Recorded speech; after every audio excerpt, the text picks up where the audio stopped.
deflecting distractions, which is so difficult in the sort of world we live in right now. We can get distracted so easy. Like, what's your advice? Have you got any sort of techniques or programs that you use to sort of deflect those distractions, to stay focused?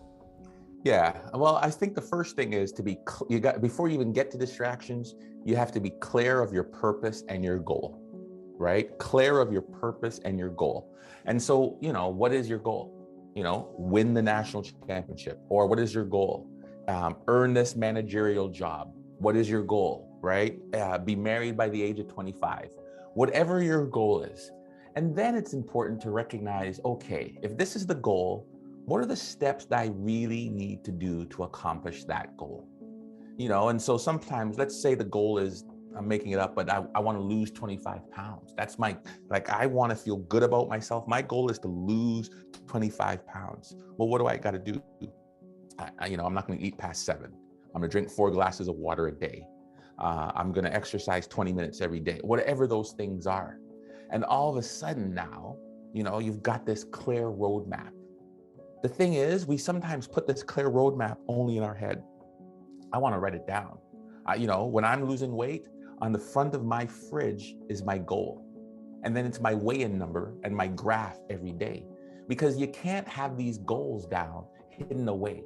They got to be front and center by your mirror, by your computer screen, by your refrigerator, by your work desk, wherever it is. So it's always at the front of your mind. Because if it's not in the front of your mind, something else will creep in there. Right? Oh my gosh, my goal is to get this manager job. I got to finish this project. Hey, let's go out to the bar, guys, and party tonight. And I turn and look at my computer. It's like, manager by age 25. Nope. I need to constantly remind myself and have it front and center what I'm about and what's going on. So that's one technique. Write it down and put it someplace where you're seeing it. Number 2 technique, which is really equally as important, is who are you surrounding yourself with? Equally committed people who have that same drive and discipline and purpose. And that's hard, because sometimes but these are my friends, these are things I want.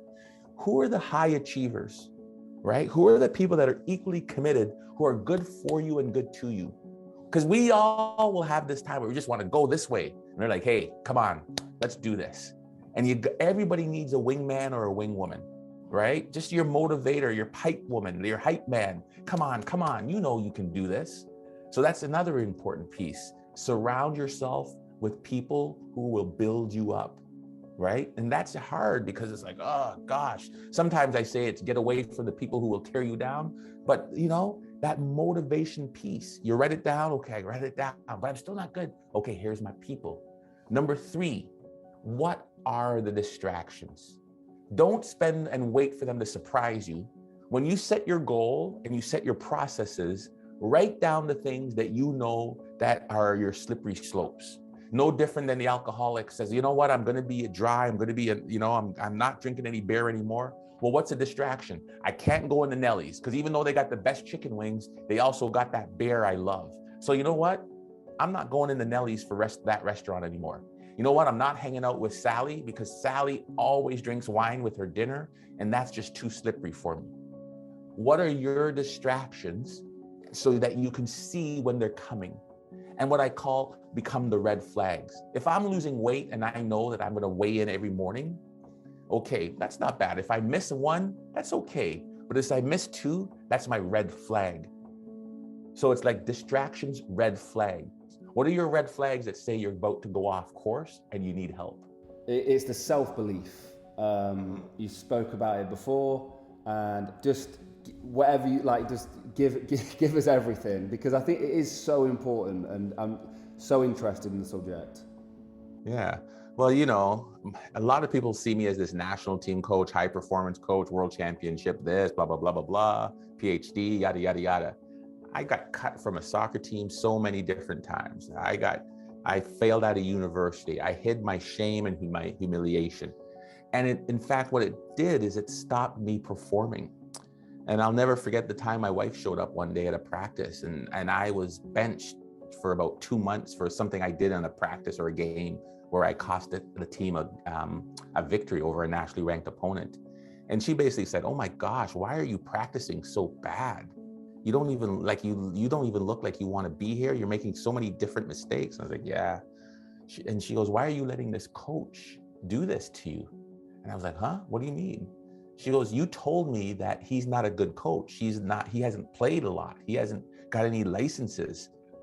Why are you letting him tear you down? And it was then I recognized about this whole giving your power away and letting somebody else define my sense of worth.